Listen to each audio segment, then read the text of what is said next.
Hello, dear friends. This is Phone Support Channel. Before you start watching this video, please subscribe to the channel and give it a like. And also write your feedback in the comments if this video helps you, or if you have any questions.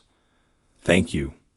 In this video, I want to show and tell you how to turn off HDR for your videos on your iPhone.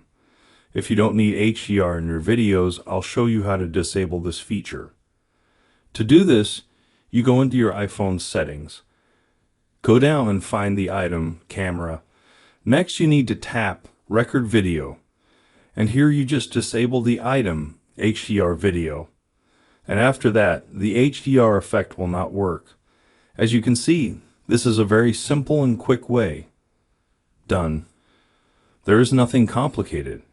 If you like this video, put likes and subscribe to the channel. And also watch other useful videos on the channel. That was Phone Support.